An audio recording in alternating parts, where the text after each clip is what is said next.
Howdy, friends. This is Owen Thomas, and I play Twisted Fate in League of Legends. You're listening to The Gaming Outsider. Only 2 jokers in the deck, and I get dealt you. Welcome to The Gaming Outsider. This week, CB, Jacob, and I answer some community questions, and we have some awesome conversations surrounding them.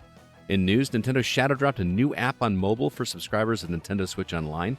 CB got his hands on a MetaQuest 3, which means he got to play Batman Arkham Shadow. I played Shadows of the Damned Hella Remastered, the Ode to Castlevania DLC for Vampire Survivors, and a new Pinball M table called Camp Bloodbrook. Alyssa played a game called Two Falls, and Joel stops by to talk about Predator Hunting Grounds and KIBORG Arena. This is The Gaming Outsider. Greetings, programs, and welcome to The Gaming Outsider, a video game podcast with a focus on our incredible community, which can be found at thegamingoutsider.com, our Facebook group, facebook.com/groups/thegocast, and even a Discord server. There's a link for it in the show notes of this very episode. We would love it if you joined. It is Tuesday, November 5th. I'm your host, Scott Clark, and joining me are my good friends. First off, Mr. Chris Behrensmeyer. What's going on, man? Hello, I did the thing. And Jacob Gunderson. What's going on, dude? Hello. Hey. No Zach this week. I believe as of right now, he is on a plane. I think he's on a plane right now on his way to Japan. I cannot wait to see how much near stuff he brings back from Japan. All of it. Literally all of it. He probably packed half a suitcase just so that he could fill the other half with near stuff. Alyssa's also not here. She's feeling a little under the weather, so it will be just the 3 of us, CB and Jacob. How's your week been, guys? 3 of us. You guys having a good week? It's been a week. I mean, It's only Tuesday. Things are happening. Yes, it is election day here in the United States, and I have no idea.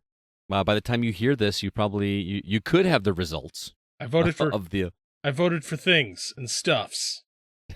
Yes, we all did our part, our civic duty, as it were, and so we don't know the results as of right now, but everybody's on the edge of their seat. But we got more important things to talk about.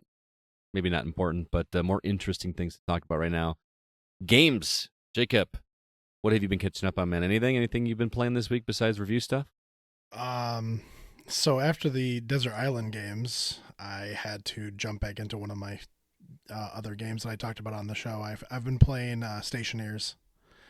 And okay, crying. Yeah, I remember you talking about that. I've been crying on that for a little bit. I just got my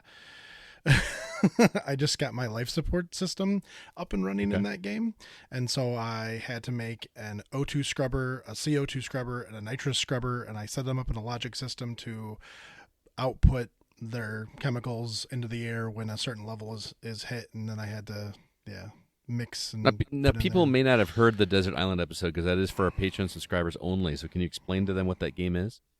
It is a outer space survival. You're making a station on some outside body.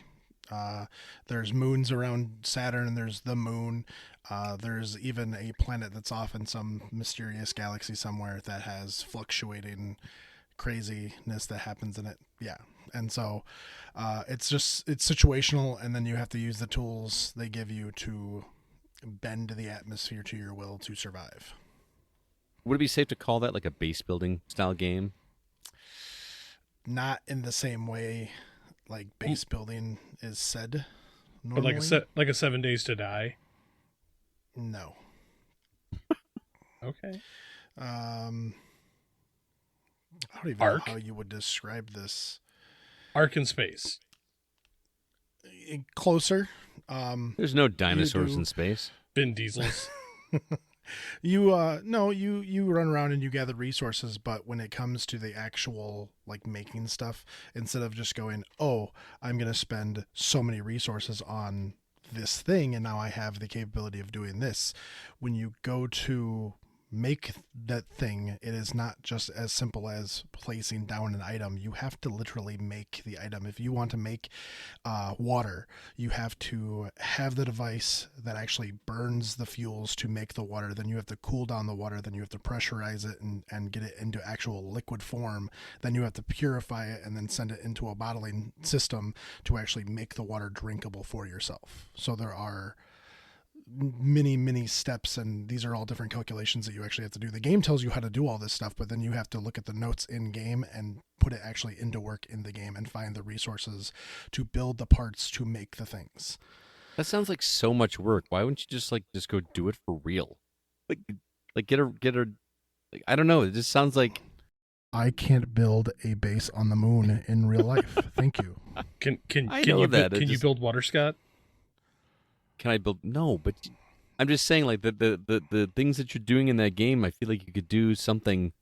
That kind of work could be put to, I don't know. If it's fun for you, it's fun. It just sounds like chores the video game to me. Like lawn mowing simulator? It's not even chores. I guess I can't talk. It's not even chores the video game. If you don't do, like in most chores the video games, if you don't do anything or get to a certain spot, you could live. If I don't upkeep the systems, you die. In my last playthrough of the game, I was working on my systems, trying to upgrade them. And as I was upgrading the systems, I forgot to maintain another system and got trapped inside my base because I did not have oxygen to leave. Okay. Well, as long as you're enjoying it, man, I'm happy for you. That's awesome. CB, what about you? What have you been catching up on?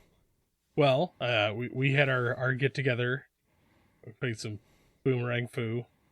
Yeah, we had I had a sleepaway camp watch party. I forced man, there had to have been like a dozen people there that had never seen it before. There was at least 10. Yeah. Yeah. That was a good time. Made people watch that, but then we hooked up the old Switch to the projector and played some Boomerang Foo.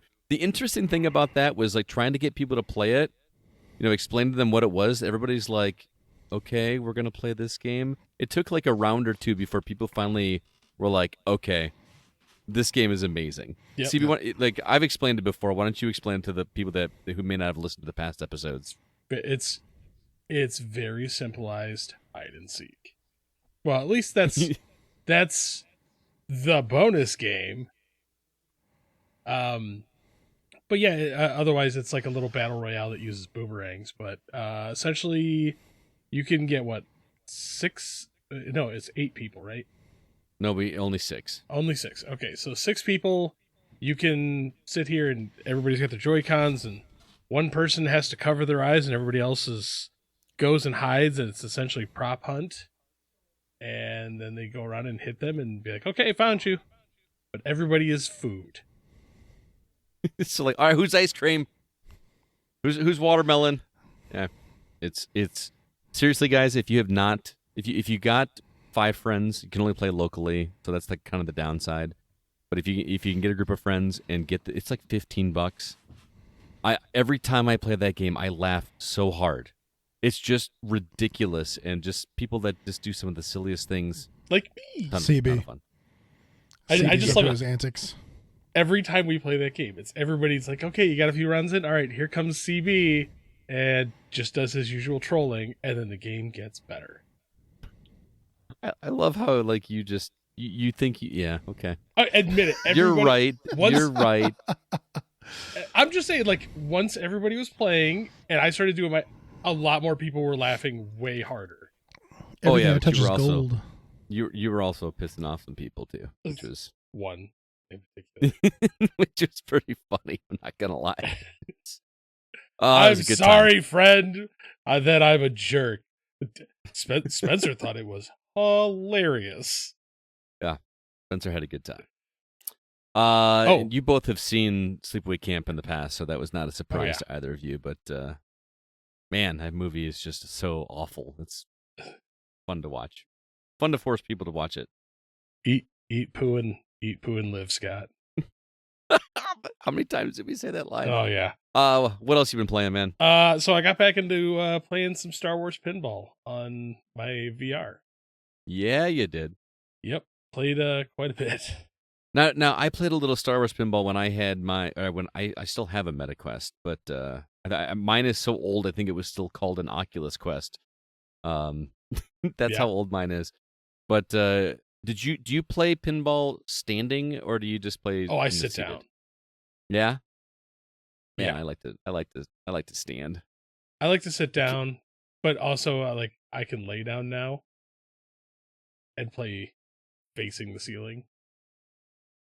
Oh, that's interesting. Yeah, it's different.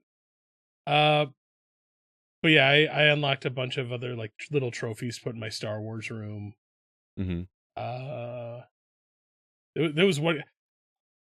I was like last ball on the one where you can collect the different like the goal of the table is to collect the old Star Wars action figures. Yeah. And like I just had a really good run, and it's like on the last ball, it was like, oh look, I got like 25 million on one ball. Does that feel good? Just see that massive number pop Yeah, up. it's like, oh look, you just happen to hit like the right ramp combination, and just boom, all the points. Yeah, So it's a good feeling. that was a lot of fun. And then I've been tinkering around with my MetaQuest 3 more. Dude, that thing is so good.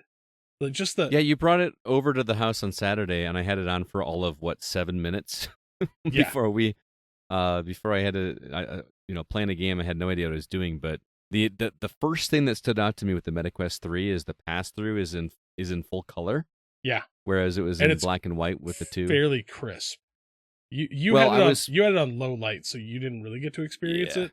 But I mean, the fact that like I can pick up my phone and read my text messages without taking the helmet off is pretty cool. I didn't try that, but it's a weird thing to say that's in a pro column that I can read my text messages while I'm in a VR helmet. But yeah, I get your point. But yeah, and then playing some of like the little mini games that come with it, to like kind of feel out the pass through and everything. Mhm. It's so good. Did you play any of the older games like like Beat Saber and stuff like that? Oh, Or yeah. ones that, like, do they look a lot better on the Crisp, 3? super crisp. Yeah. There's a couple of them that like I can't, like for some reason I can't find Audio Shield. Really? Is that game discontinued? I don't know. That's So odd. I wonder if I just need to go in and like do like some update or something. But yeah, it because I got the one with the 512 gigabyte drive in it. It's been like downloading like everything. You got to have everything on there at once, huh? Oh, and the from like when I had the Oculus Quest 2, the VR channels on YouTube have gotten so much better. You actually watch YouTube in the VR headset? Oh yeah, and it's pretty good. That just seems so uncomfortable. Well, no, like they have things where like people like walk around like national monuments recording it. So you like it's like, oh look, I'm at Niagara Falls and I can look around. Okay. But I'm at the Scott's NBA, mom's house, and I can look around. well, I could just go there regardless. Oh my god. But the NBA has a thing where you can actually watch NBA games courtside. I've heard that, actually. I'm not a big NBA guy, but I kind of want to just see what that looks like. I want to too, but I hope they start doing it for the NFL. Because being able to watch an NFL game, like standing, like literally field, like at the edge of the field would be awesome.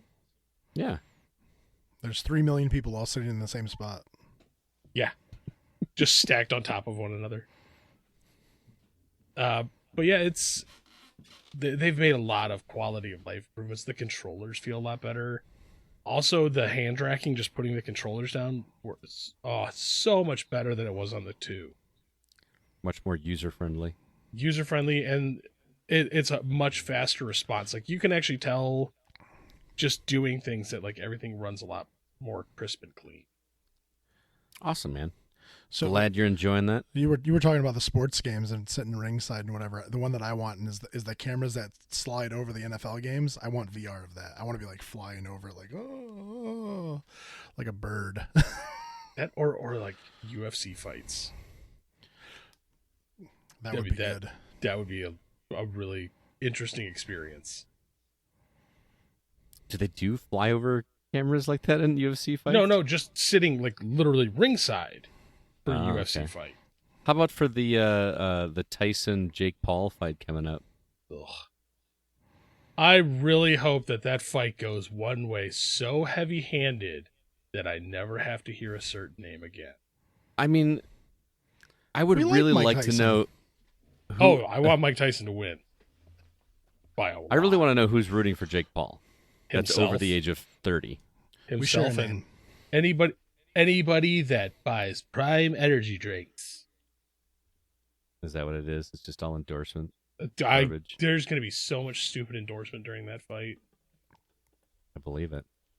As for me, I'm still playing Balatro.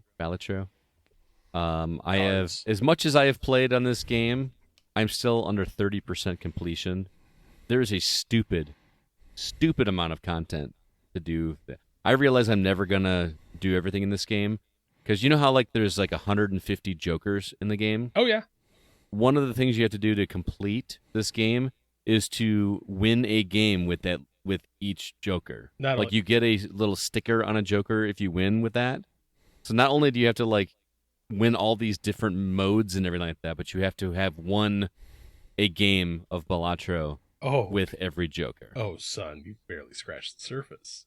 Because I know. only that, not only do you need challenges. the sticker, you need to silver them, gold them, diamond them, reflect them. Dude, it's just so much content. There's just no way I'm ever going to do it. And the negative versions of them too. Oh my god. Because then you got to be lucky and get there's just no way. There's ways to cheese it. That sounds like the trading card simulator game.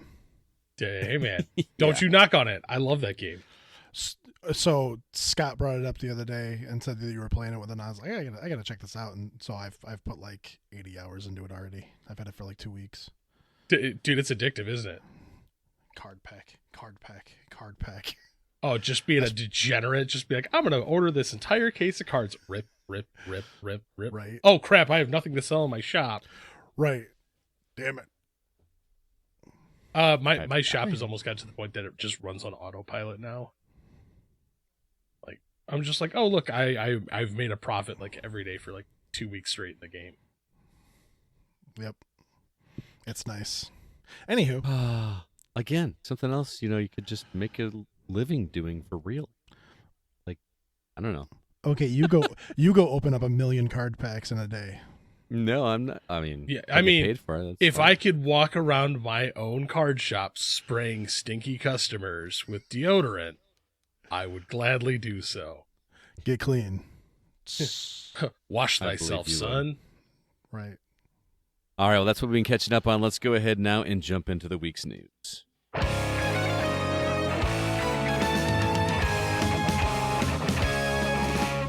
Couple new trailers to talk about. First off, Shadow Man and Turok 2 Seeds of Evil are officially on Nintendo Switch Online, both of those N64 games. A game on MetaQuest, speaking of MetaQuest, called Songbird. This is made by, if I'm not mistaken, is this Guitar Hero people, or is, I believe it's Guitar Hero people. And also we got a trailer for Death Note Killer Within, coming to PS4 and PS5, which is basically Among Us with Death Note. Of Death Note skin on it. Also, Nintendo's music app just shadow launched on Nintendo Switch Online this week. PlayStation's CEO wants the PS5 life cycle to be 10 years. True story. Someone got Doom running on an Alarmo, Nintendo Alarmo. And the game director of Wolverine joins the Perfect Dark team over at Xbox. So, Jacob, what story would you like to talk about? I don't give a crap about any of those. Let's do PlayStation, because I'm a PlayStation fanboy. Okay. So PlayStation's CEO wants the PS5 life cycle to be 10 years. Perfect. This comes shortly after the announcement of the PS5 Pro, which we all know is coming. Are either of you planning on getting the PS5 Pro? No. No. Me either. I'm not until they can start cranking out games that are only on the PS5. I mean, they did a lot more than Xbox did so far. Well, not a lot more, but yeah, they did more. They did more. In an interview with Variety magazine, Hideaki Nishani said he was happy to see that the, quote, most engaged gaming users are interested in the PS5 Pro, and shared his belief that, quote, new users will grab the PS5 Pro as well. We design everything with having one ahead in our mind. It's not like we just make a next step and we don't know about the 2 steps ahead. That's not our way of working, because we need to make sure that the 10-year-old generation cycle continues to be going as well. Yes. 10 year. What consoles are lasting 10 years? The Wii. The Wii. That's it. Has there been another console that's lasted 10 years that wasn't? PS3. I mean, if you want to include like the Just Dance releases, Well, I mean, people are still. Yeah, there's. that's the problem. Is like, It'll oh be look, we okay. just released Just Dance 25 on the PS2. Yeah, so they're still developing games for that platform, but it just seems very, very bizarre to me. He goes on to say, I just wanted to say that the Pro is not a next gen. It is still in the PS5 generation. PS5 Pro will do everything what PS5 does, so it's a consumer choice. If they see a need for more visuality, they'll get it. So we wanted to provide an option for the consumer within the generation. That's what we're doing. Unquote. So basically, he's just saying the PS5 Pro is still in the same generation, which I don't think anybody was thinking otherwise. It wasn't. Did any of us go see the PS5 Pro announce and go, "Oh, we're in the next gen"? Again, this is CEOs that are so far removed from what actually occurs that they're like, oh, well, the PS5 to the PS5 Pro is a new generation. No, it's not. Just like the PS3 to the PS3 Slim to the PS3 Ultra Slim. Those were all in the same generation. But, Right. It just seems like an unnecessary thing to announce. The thing that stands out to me is that he wants the generation to be 10 years old, because if that happens, that means we won't get a PS6 until like 2028 or 2030, which, to be honest with you, I don't need a PS6. I don't need an Xbox Series Y. I am perfectly happy with the hardware. PS5 Pro. Right. I don't. But I mean, there are PlayStation fans that do want that. I'm not faulting them for that or. Well, first off, for what? Because I'm surprised you didn't include the other news about the PS5 Pro that happened this week. Maybe I missed it. What is that? The fact that they took off the 8K resolution. Really? Yeah. They've dropped all 8K support from the PS5 Pro already. I mean, how many people have an 8K television? True, but that's one of the things that they were like. And I honestly, I'm waiting for Microsoft to do the same, because like that's their, oh yeah, we're gonna hit 8K resolution. Like both companies have said that for their consoles, and they both just were like, never mind. It's an interesting thing. I don't know who. I mean, it's the same thing though. Like you have a newest, latest, best thing, people are gonna buy it, right? I'm guilty of that. I bought a 4K TV when nothing was in 4K at that time. I had there were certain 4K movies which, sure, they looked slightly better, but it wasn't worth the price I paid for my TV, and my games weren't all in 4K at the time. Yeah. You know what I mean? So, and I mean, both companies are both guilty of it right now, because they're both like, oh yeah, our sales are great. And I'm like, cool, because for like the first 2 years, the only people that had your console was scalpers.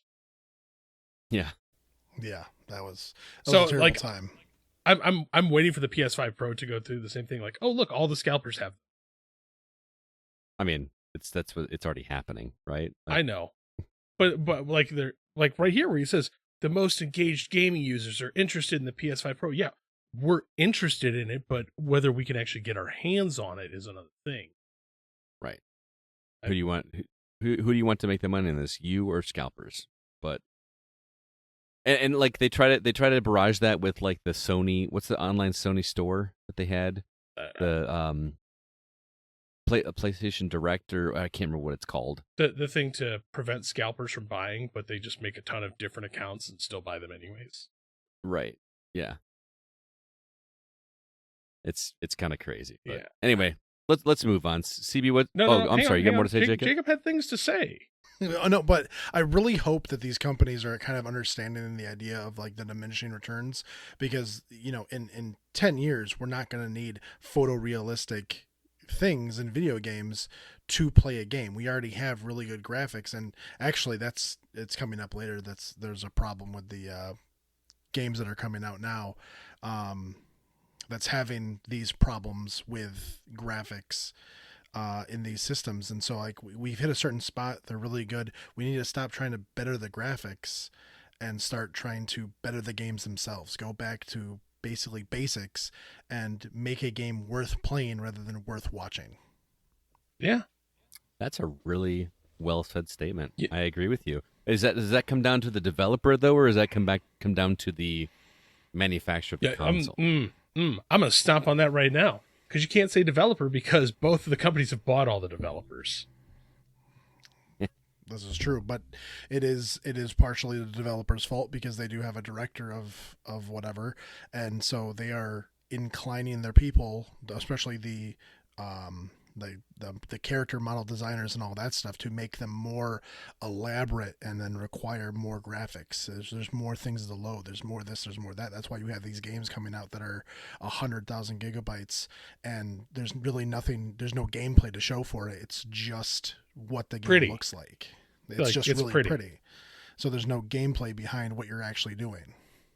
Can I just go on record and say I want the mid-generation upgrades to stop?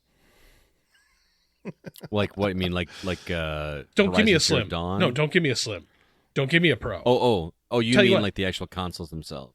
Here's the thing. Instead of dumping all that money into developing a PS5 Pro, they could have just made interchangeable blades to put on the side of it and taken, I don't know, however many millions of dollars that they spent developing the Pro and saved a studio like Firewalk.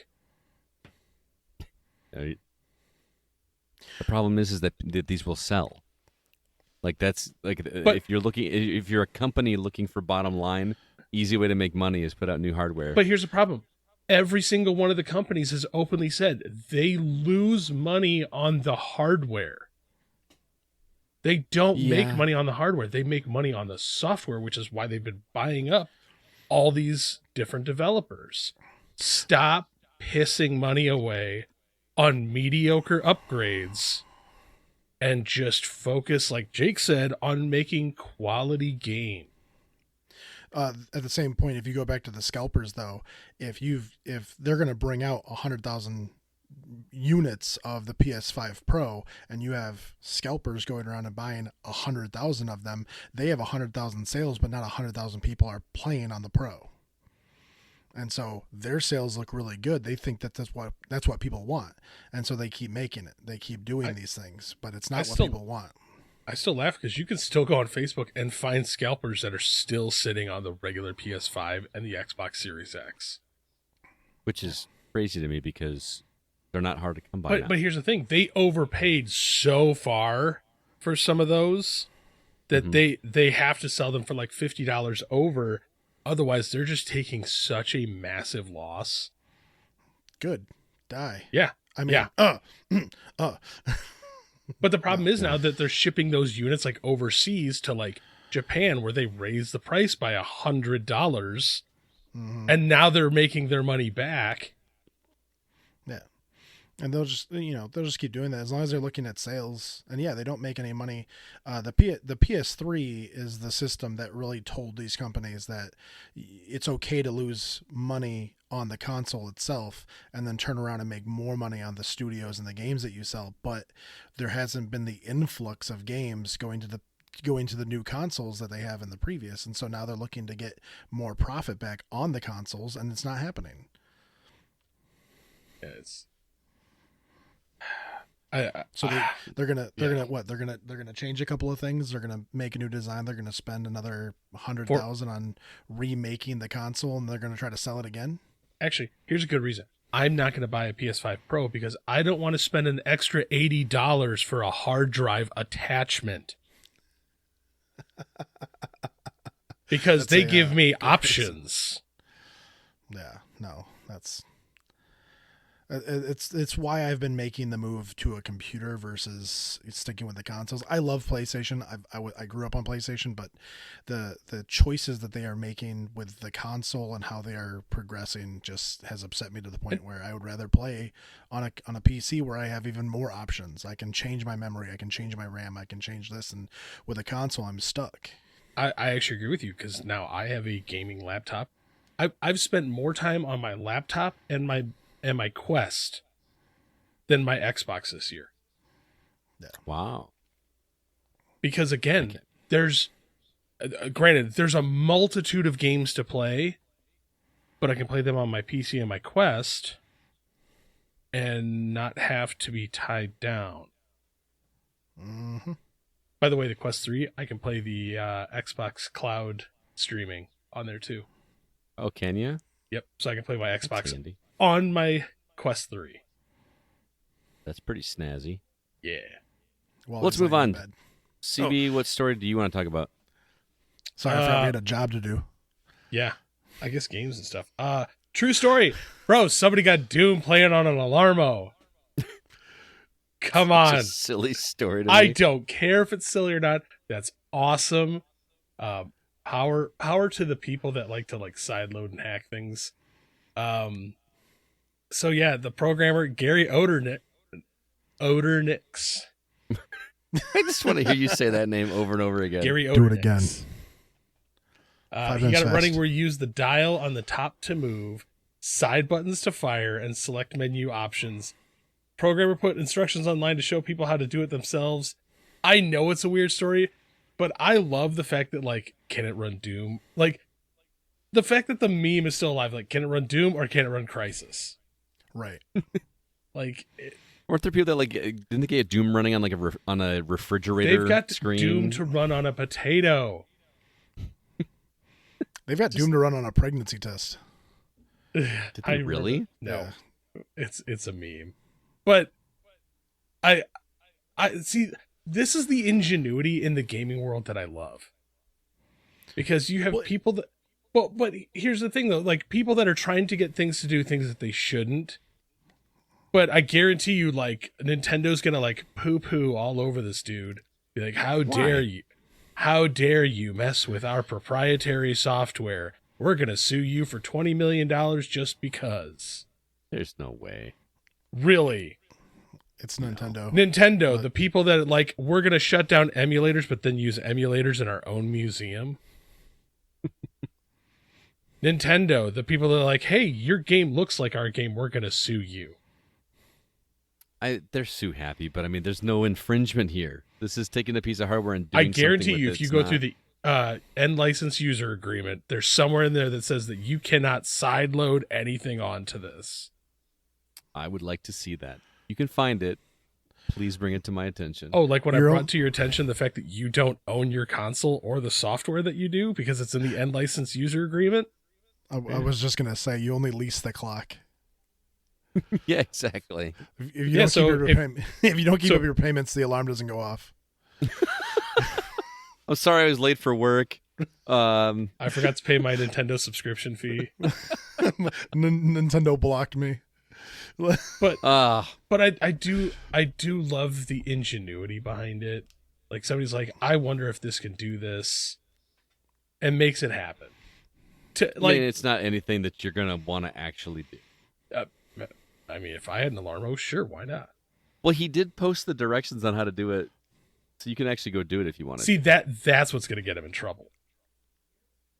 Is Like how to hack how to an hack a Alarmo? Nintendo Alarmo. That might be the issue.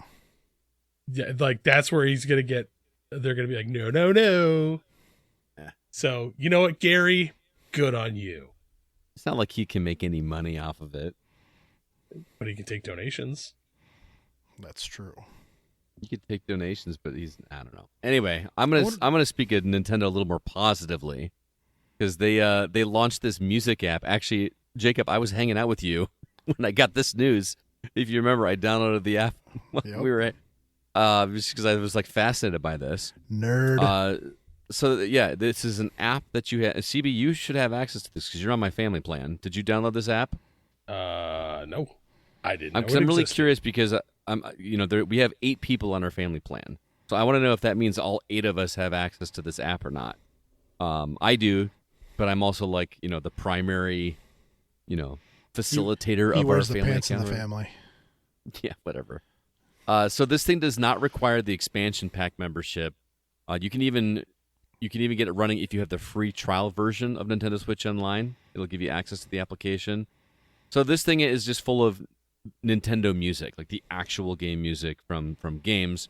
It's got curated lists of themes music made by Nintendo. It allows you to even make hour-long versions of songs. So instead of just hitting repeat or whatever. And you may ask yourself, why would I want to do that? I will tell you why. Because one of the songs on the app that I discovered is the Nintendo Wii shop music. You know that iconic music from the Wii? You can just make an hour-long version of that over and over and over again. I really wish that this were a browser-based application as well, because I would just have that playing in the background of my classes. I can tell you right now, you can just go on YouTube. They have a 14-hour I loop. know, but it just, yeah. They wouldn't have a clue what it is, but... You get like a 10-hour-long video of the Wii music, and somewhere, like, every 5 minutes they're going to have an ad. Yeah, exactly. If you have YouTube Premium, you don't have the problem. I don't have YouTube Premium. I could just do it with my, my phone where I have the thing I already am paying for, but that's besides the point. You can also put in spoiler tags on certain games in case you're worried that certain songs or their titles might spoil story elements for you, which is an odd thing to do. But I don't know if either of you looked at the list, but the soundtrack is pretty limited so far. They're adding stuff daily, but this is nowhere near the Spotify of video game music. I was honestly a little disappointed by how little there was there. Nintendo has a vast library. You'd think they could just dump so much on here, but who knows? Maybe it'll get better as we go. You would think. They haven't figured out which emulator to run it through yet. Why are you like on this? It's Nintendo. If it's their stuff, they can emulate it all they want, man. If Sega had done this, it would have been on there yesterday. Wow. All right. Well, let's move on. Patreon. If you'd like to help support the show, we would really appreciate it. You can do so at patreon.com/thegocast. We offer you some bonus episodes. CB, what's available right now? Ooh, Desert Island Games with this beautiful human, Mr. Jacob Gunderson. Hello. I was saved, by the way. Someone came and got me. Oh, someone came and got you? Yeah. Oh, it wasn't. Oh, you didn't get abandoned at Scott's house? No. On the Desert Island Games. God, you guys are slow. Oh. Well, I mean, after Saturday, I thought you were going to get abandoned there. Oh, yeah. My wife was. Yeah. Also, speaking of wives, Married to the Mic with Stephanie Clark. Listen to her rant and rave about how much she likes to annoy Scott Clark. Vice versa, actually. It's the opposite. It's the passive aggressive episode. Yes. We do have some upcoming stuff as well. I still owe our $5 tier subscribers a second episode for the month of October, so we will get on that.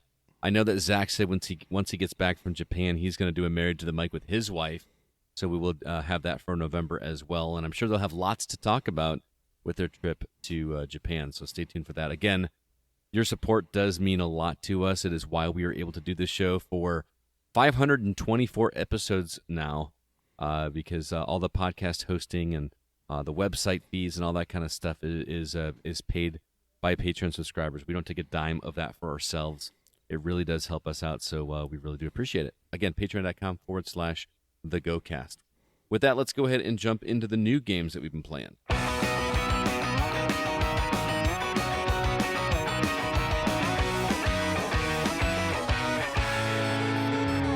Got quite a list of new releases this week. I'm not going to go into a whole bunch of detail because the list is long, but starting over with a game called Slitterhead, coming to Xbox, PlayStation, and PC November 8th. Game on PC called Everholm, November 11th. Rogue Rollout on PC, November 11th. The Adventurers on PC, November 11th. Farming Simulator 25, coming to Xbox Series S and X, PlayStation 5, and PC, November 12th. The Rise of the Golden Idol, Xbox, PlayStation, Switch, PC, iOS, Android, November 12th. Tetris Forever, Xbox, PlayStation, Switch, and PC, November 12th. Songs of Conquest, Xbox Series S and X, PS5, on November 12th.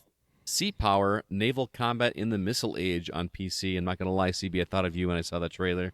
Comes out on November 12th. In Sync comes to PC, November 12th.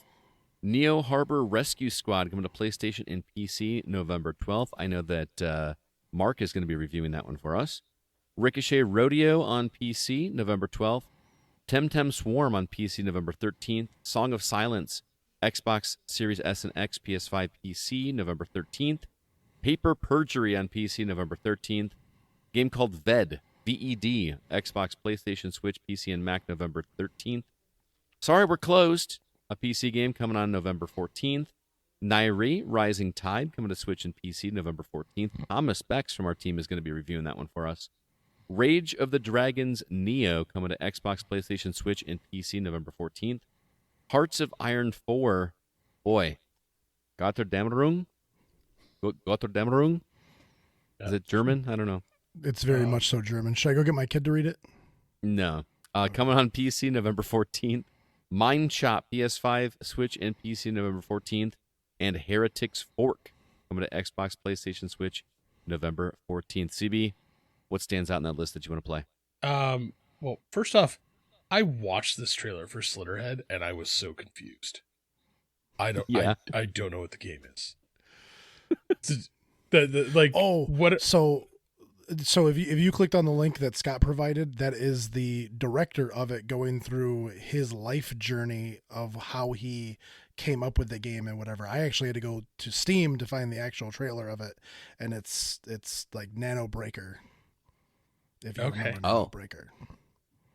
I apologize. That's the one I found on the website. I was like, I watched from. this trailer and I'm like, I'm so confused and so lost.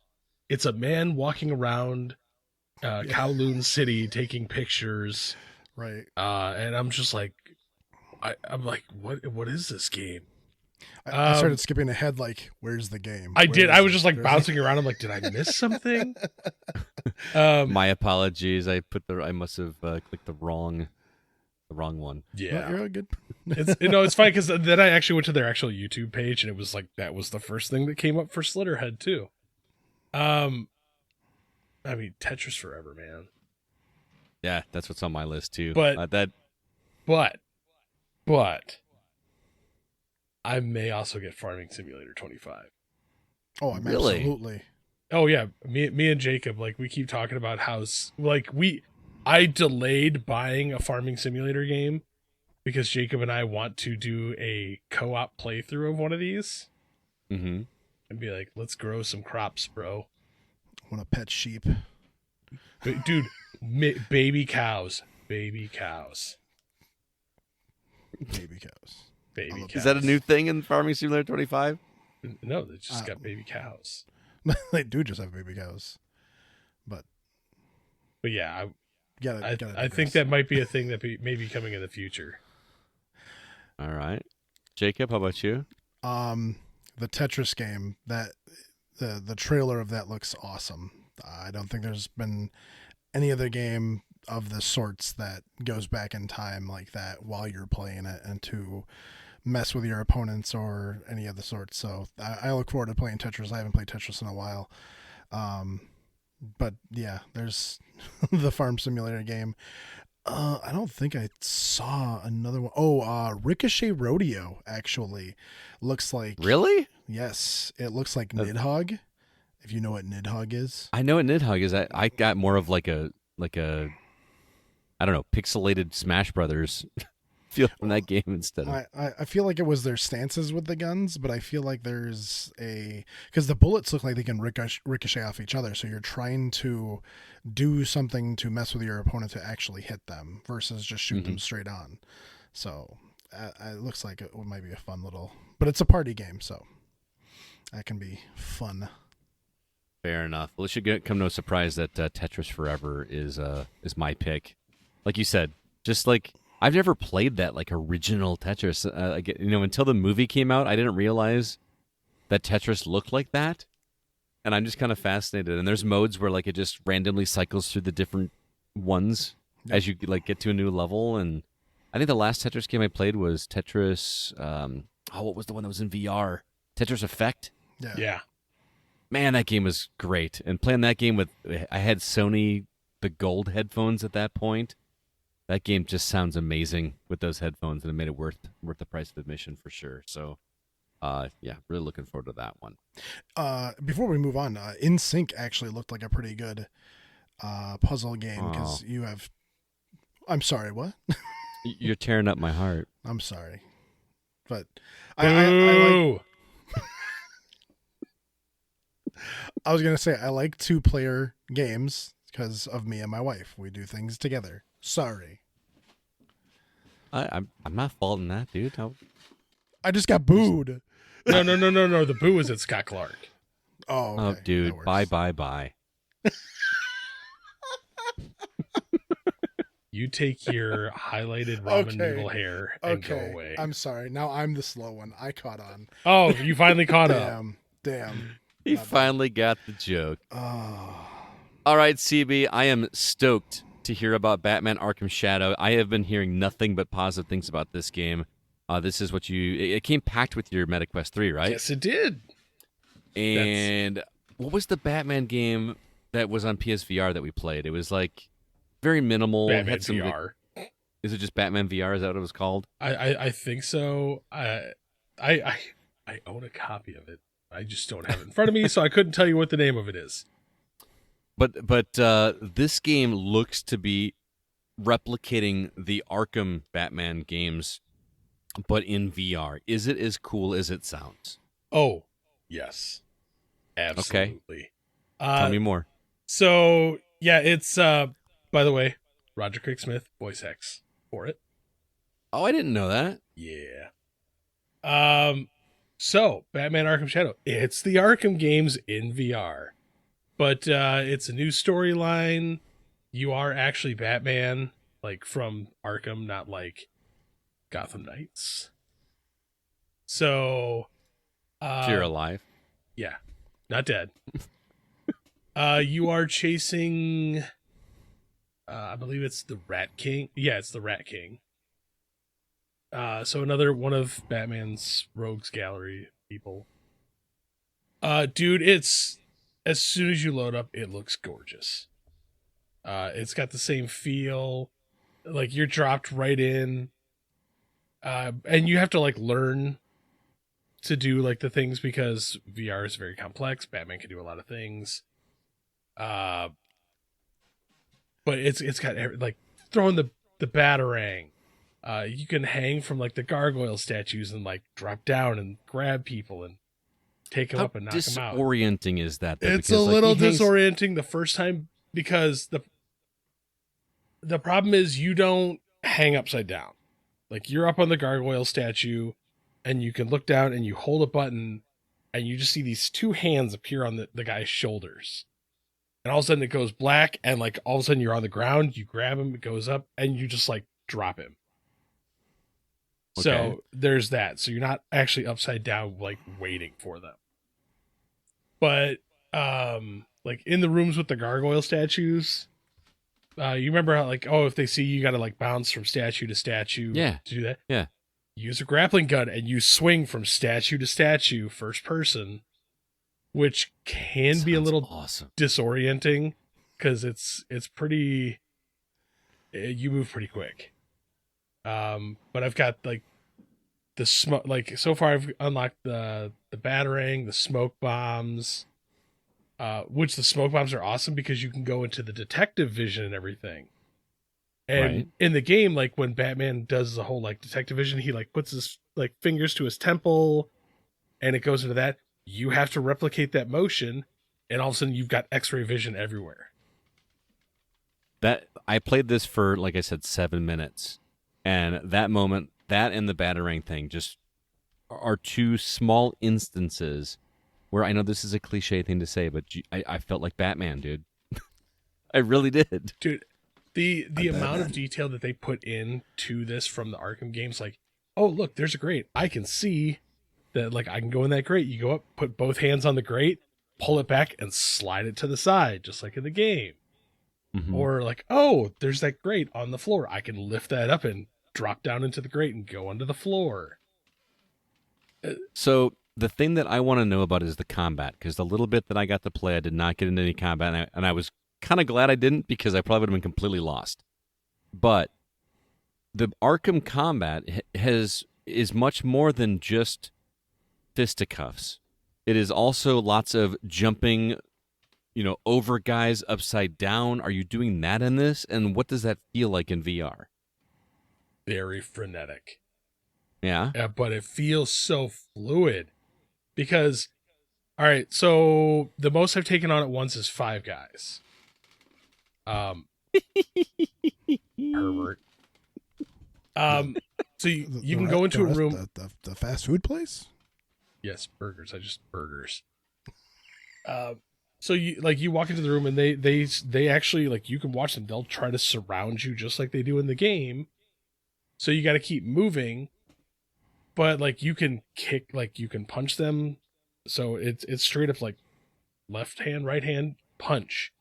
But depending on how you throw the punch, like you can throw a hook, you can throw a straight, or you can hold forward and do like that Superman punch that he does. So like jump forward and like hit one of them, and you just got to keep moving around. But as you hit, like as you engage one guy, like you hit one of the guys, and all of a sudden like yellow circles appear on it. And so you punch, and it's like left or right, or it'll give you like a yellow arrow to simulate like a hook, or there'll be like a yellow circle with numbers. It's like, okay, hit this guy 5 times, he's gonna go down. But like once you hit him enough, all of a sudden, like you'll see 2 yellow fists on either side of him. That's like your finisher combo. So you take both your hands and slam down on him, and you either like kick him straight up in the face or like launch him into the air, and you jump up and you swing your fist down again and smash him into the ground. So this sounds like way different from, most games where you're punching. You're just kind of just doing it as fast as you can. Yeah. You know what I mean? And that's not what you're doing here. You're actually like making calculated choices. Yeah. Like calculated fights, because at the same time, the other guys that are trying to surround you will attack as well. So you can't just focus on one guy, but you'll see like, it'll give you like a blue flashing warning in your like peripheral vision. And what you're supposed to do is throw your arm up in that direction to like counter them with the cape, and which you can stun them with the cape. So basically, so far, like all the moves that you see Batman do in the Arkham games, like you can simulate those as well. Or you can drop like a smoke grenade if they surround you, turn on the detective vision, and you can see them in the X-ray mode and fight them that way. So do you do the same things, or like in the Arkham games where, oh, I can't attack these enemies from the front, I have to flip behind them, like they've got shields? I haven't run some of them, like, so I've run into the standard like fisticuff guys with knives, which you have to use the cape a little bit more to kind of disorient them, and then also guys with guns. And so like the guys with the guns, like it says like rely on the batarang and the smoke bombs more for those. So like you have to start playing that out, and it like kind of the first one you run into, it's like 3 guys that just regular punch, and then 1 guy with a gun. And it basically like it recommends like stun these guys or like put distance between them and go for the guy with the gun first. Okay. So like the first time you fight like the new enemies, it kind of gives you tips and tricks on how to do that. But then like the very next fight, it's like, oh, there's 3 guys with guns. Figure it out. So it throws you into the deep end real quick with some of them. But then like I've ran into Harvey Dent so far, but this is like at this point in time in this series, like it's Harvey Dent like before he becomes Two-Face. Right. Okay. So, and then like I've already talked with Barbara Gordon, who becomes Oracle later. So like, but it's so weird because as you're like walking through these areas of the game, like you see like different things that like reference things later on. There's a payphone that you can pick up and just start dialing numbers that you see like what? Like you can For what purpose? Because each of like there's 3 posters that you can see when you first pick this up, and it like each one of the numbers has like a little pre-recorded speech that comes with it. Like one of them is like the Harvey Dent campaign. You can call the Gotham City Police Department. But I've seen a couple other numbers away from it that I wrote down, and my guess is those are things like Riddler trophies. Oh, okay. Because I've come across Rat King trophies, but there's so many like Easter eggs that are hidden in this that I've found so far. And Speaking of Riddler trophies, are those present in this? they're Rat King trophies in this. So, because again, Okay. this is earlier on, so I don't know if I don't know where the Riddler fits into this yet. Mm-hmm. But yeah, like you have to like, oh, I can see that vent up there has either like one of the little Rat King trophies, which when you pick them up, you have to like slam them into the ground to shatter them to collect them. Mm-hmm. Or there's these little Rat King broadcast radios that you have to destroy. So you'll see like a little green light up in a corner, and you're like, okay, how do I get to that? So clearly I'm going to have to play this game. Oh, without Sounds a doubt. kind of awesome. Like this is probably the first, like one of the first like true games that I'm like, okay, this is super, super immersive. This is a game that could legitimately straight up sell a quest. And I'm glad that if you get like the newer MetaQuest 3s, like this comes bundled with it. So Yeah, it's definitely something that like pushes sales for it. And if Alien Rogue Incursion is half this good, I'm gonna be I'll be so happy. Very cool, man. Do you need a lot of room to play this? I would say don't play near anything that is breakable. Didn't when we were playing on my basement, I was Yeah, getting Scott- dangerously close to I my was just TV, like, Scott, right? you're getting real close to your TV. And that is one of the really cool things about the way the MetaQuest 3 like maps a room out. Like Scott put on the headset and he's like, whoa, this is weird. Because it starts mapping the room out. And it will actually map out furniture. Yeah, and it does it automatically. Like with the old Quest, you had to like kind of like draw this line around the outside of the room to do a boundary, and this does it all for you. Gross. Well, that's good. You can still do the old school like draw the circle on the ground and everything. But if you want to like a much more immersive play experience in some of the games that are on the Quest 3, it will map out the entire room and kind of build the environment to it. Just crazy. Yeah, so That's- AR and VR are really starting to push some boundaries, and I'm excited for it. I agree. Again, that is Batman Arkham Shadow. Is it exclusive to the MetaQuest 3? I believe so. So you can't even buy it standalone. You had to buy a MetaQuest 3 and get it packed Just in. like Alien Rogue Incursion, man. That's going to come packed in, or you're getting it? I already pre-ordered it, but it's on the MetaQuest 3 only. Only. Interesting. Awesome, dude. All right. Speaking of shadows, Scott, you've been playing Shadows of the Damned Hella Remastered? I have. Have you guys played the original? Nope. No. Okay. No. So back Sorry. in whatever year this was, it was an Xbox 360 game. I don't even know if this was on PS3 or not. But this is, if you've never played it, you play as a character named Garcia Hotspur. Only he uses a certain word as his middle name that I can't say on this podcast. And when he says it, it's freaking hilarious. This is like a Robert Rodriguez movie brought to life. You play as Garcia Hotspur, who is a demon hunter. His girlfriend is kidnapped by some demon overlord, and she takes him, or he takes her down to the depths of the underworld, and you're basically going to try to rescue her. It is a very linear third-person shooter where your weapon is actually your companion as well. You've got a floating skull by the name of Johnson that talks to you, and he's hilarious. He's voice acted fantastically. But he acts as your torch. He acts as your motorcycle. He acts as your gun. He just kind of transforms this stuff.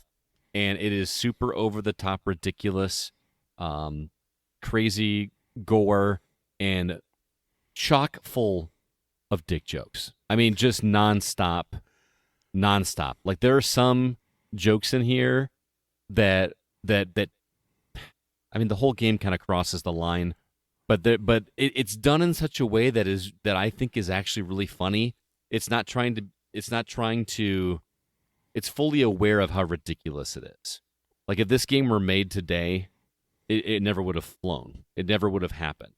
but I find it absolutely hilarious. There's one moment towards the end of the game that I hope you guys experience at some point because it's so over the top ridiculous what you're actually doing in this scene, and it's just blatant. I mean, there's just like these innuendos in every dialogue scene. There's some innuendo about male genitalia, and it's so funny. See, here's the thing: you say that like this kind of game couldn't get made today, but Shadow Warrior exists.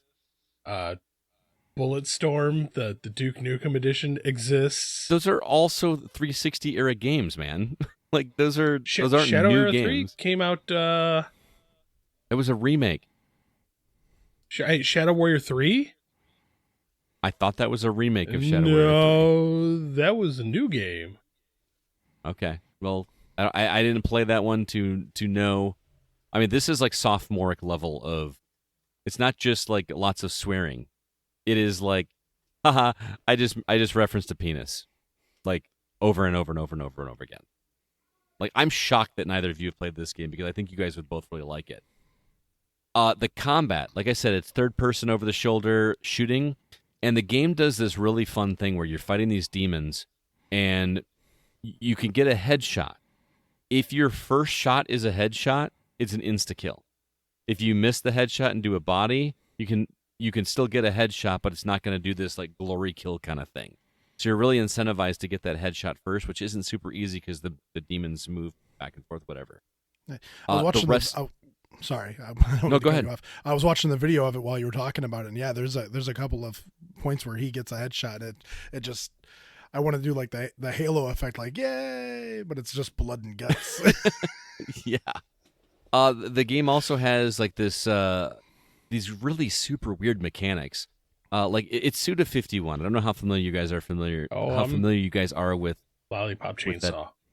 Okay, yeah. So you know just how off the wall he can be. So there are different areas where it's super dark and you can't walk through it without your health getting hurt. So you have to find a light source to light it up. So the light sources are these giant goat heads hanging from walls that you have to shoot with your light gun.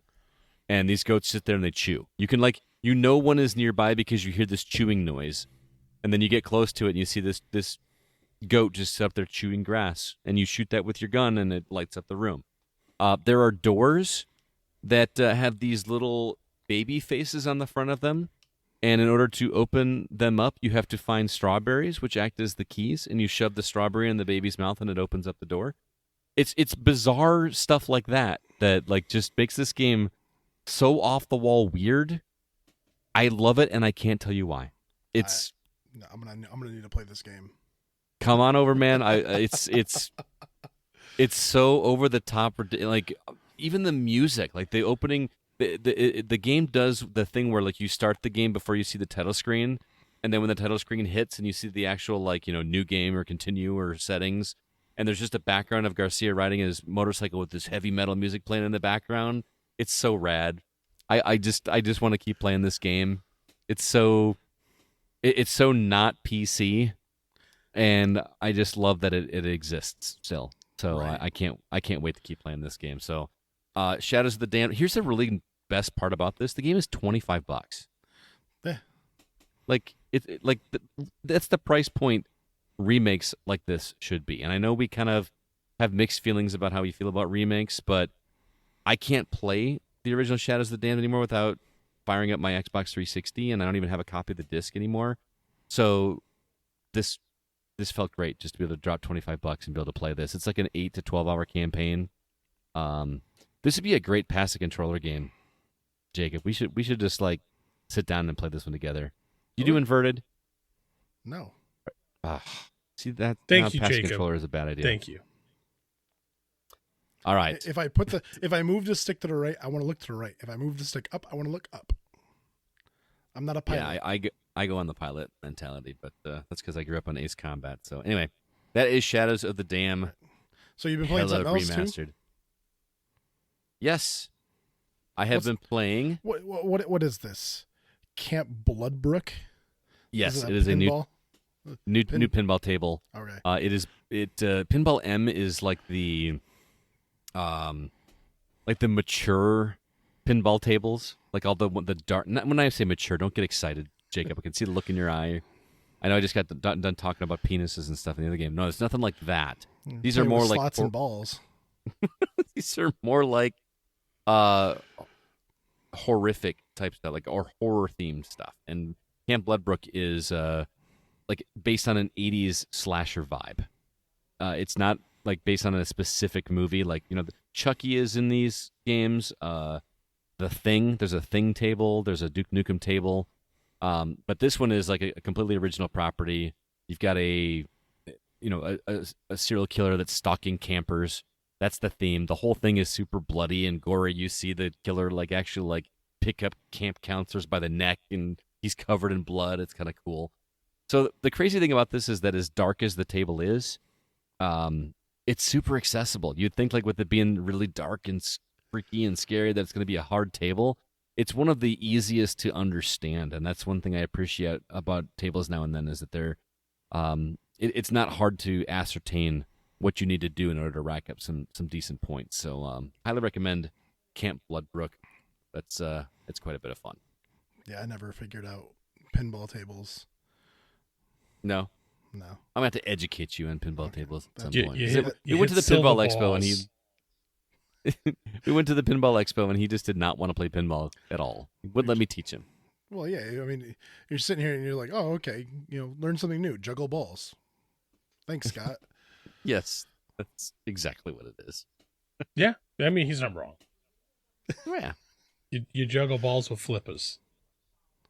I like Balls pinball. of What can I steel. say, man? So, well, speaking of... To figure out what you're doing next, look over there, away from the table of what you're trying to do. Oh, I love when he tries to explain the whole table. He's like, oh, well, you got to go up this ramp to light up this thing over here.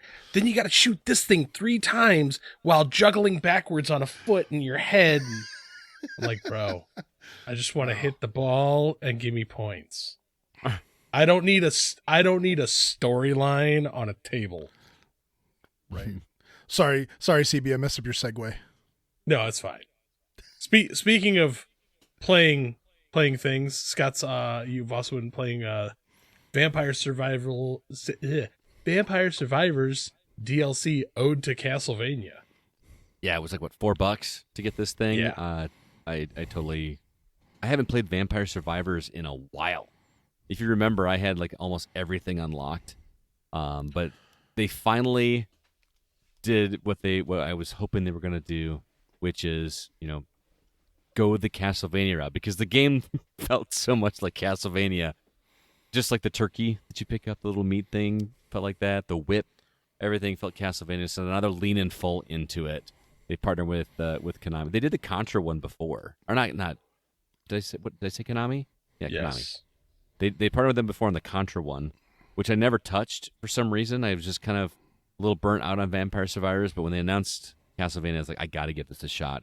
And I'm so glad I did, because, man, it's like it's like you ever play a game and you like it so much and you spend all this time of putting into all this work in it and you want to keep playing it, but you kind of run out of things to unlock. So part of you wants to start over and do it again from the beginning, but you don't really want to, you don't at the same time don't want to start over. This basically lets you start from where you left off and gives you double the content.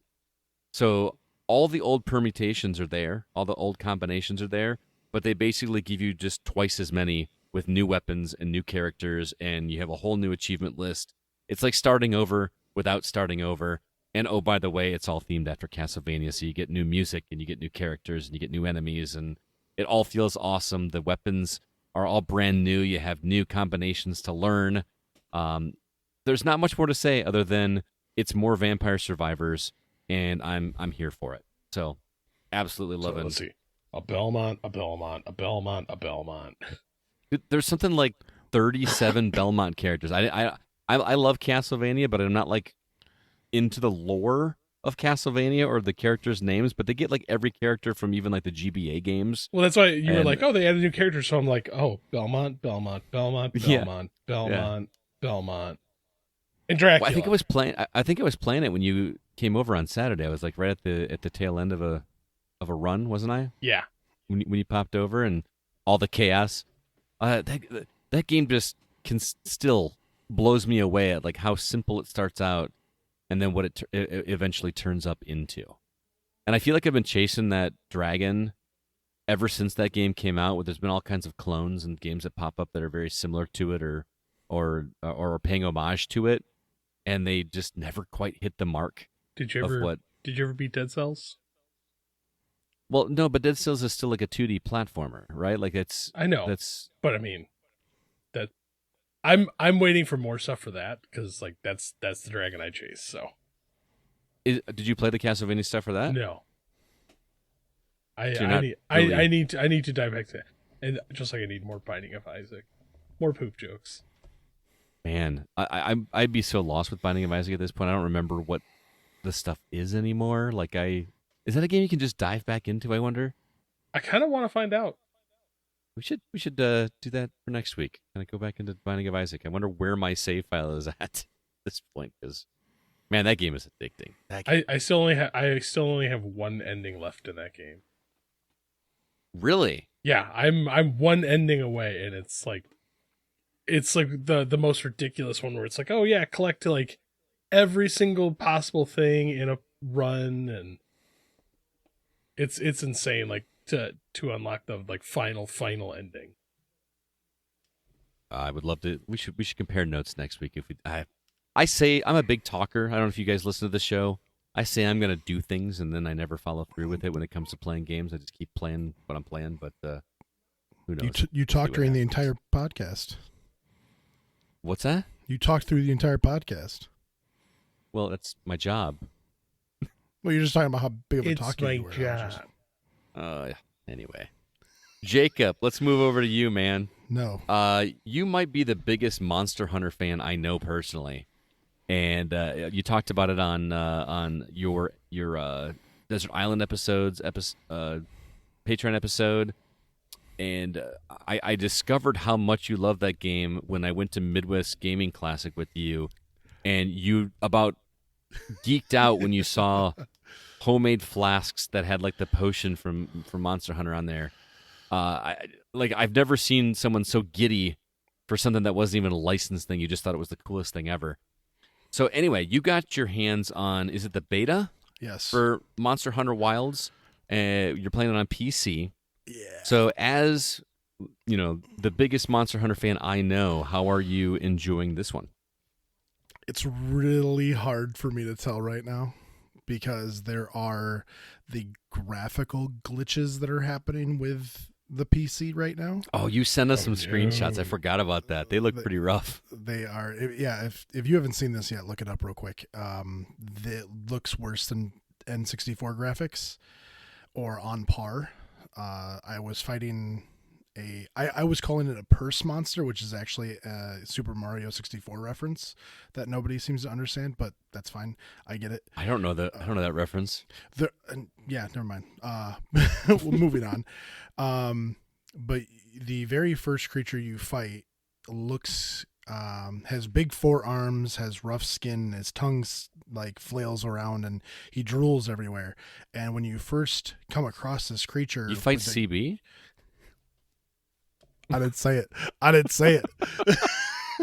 I don't even think you heard me. No, I'm looking at the images from this, and I'm like, oh my god. Yeah, they are bad. The first time you fight this thing, it spawns with, well, there's no texture on the body. It's the main body itself. It's got no limbs. Its tongue appears every now and then it's just got drool marks from the front of it, so you know which way it's facing. Other than that, there's no other details about this creature that is visible. The same thing goes with characters inside the main world. They spawn with their bodies and their heads, and they're kind of gross looking, but then they've got no limbs and no hands, no feet, and no textures to speak of whatsoever. But there are without online players, there are 3 models that load up just fine. There's the new hot blacksmith that they keep talking about that loads in just fine. I wonder why. There's your character that loads in just fine. And then there's your handler's ability that loads in just fine. And then everyone else is just kind of janky. So from a like actual player, like, oh, I dodged this way, I dodged that way. I don't know timing in this game because I can't see anything. So I don't know how fast paced or how slow paced this game actually is, because there's not really any kind of thing that I can latch onto to understand how things are moving. Other than that, playing the game by itself, it took me a couple of tries playing with the graphics to get them smooth. I'm not running the best equipment, but the game is recent, and so it's running higher graphics, which is part of the reason why I was saying that games need to stop improving graphics and focus on the gameplay itself, because the graphics aren't getting any better anymore, but they are still requiring more data. Monster Hunter Wilds is supposed to release, I think, with over 100 gigabytes of data, which I don't know for what, unless they add every creature that they've ever made, which is 140 something by now.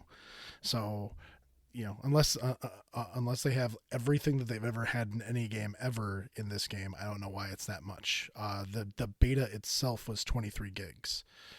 So that's nuts. Other than that being said, the game runs pretty smooth. The director of the game came out and said that, again, they wanted to make the game even easier for new players. So there's no more hunting. It's just called Monster. You get the excuse. What do you mean? It's literally just called Monster? So or you're being funny. I'm being funny because you're a monster hunter, but there's no hunting.